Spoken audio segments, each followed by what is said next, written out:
Aujourd'hui, je pense que ce qui est le plus important, ce n'est pas de savoir, mais c'est de savoir qui c'est qui c'est. On a tous besoin de quelqu'un d'autre, et c'est le principe même de l'Open Innovation. Et quand nous avons construit l'université, ce que nous avons voulu faire, c'est de créer un lieu qui soit tout destiné à cette Open Innovation. C'est-à-dire que nous ayons une communauté, que cette communauté puisse apporter ses compétences et que ces compétences puissent bénéficier à nos innovateurs, à nos entrepreneurs, pour qu'ils puissent aller jusqu'au bout de leurs rêves.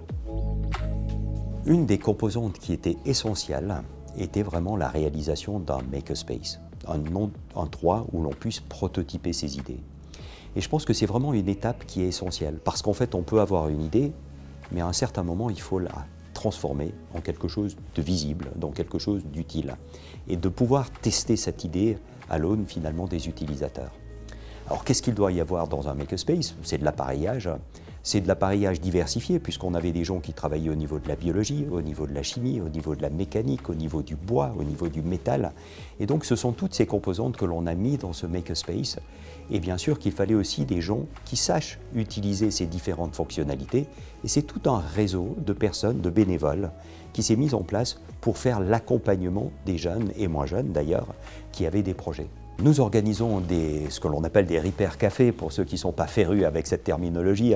C'est des journées où les gens peuvent venir avec leurs problématiques, peuvent venir avec leur appareil qui a peut-être un problème, simplement pour le faire réparer. C'est pour ça qu'on parle de repair café. Mais je pense que la philosophie qui est derrière est tout aussi importante. Cela va vraiment dans cette économie circulaire où aujourd'hui, malheureusement, on est plutôt dans une situation où on a l'achat, l'utilisation et ensuite on jette. Et aujourd'hui, ce que l'on veut permettre à toute personne, c'est d'aller au-delà de cette utilisation, que ce soit à travers la réparation ou que ce soit à travers le fait de réutiliser cet appareillage pour d'autres fonctionnalités.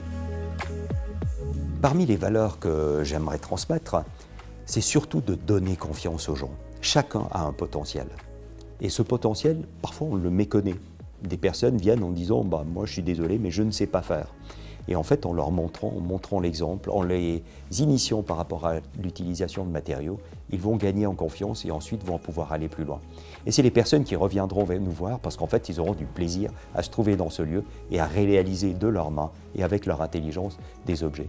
La deuxième chose qui est très importante, c'est de comprendre que face à des tâches qui paraissent immenses, l'action individuelle est toujours la plus utile. Il ne faut pas désespérer en disant « mais qu'est-ce que je peux moi par rapport à la problématique du climat? Qu'est-ce que je peux moi par rapport à la pollution au niveau des plastiques ?» C'est simplement à travers les expériences individuelles, les apports individuels que l'on peut contribuer aux grands problèmes.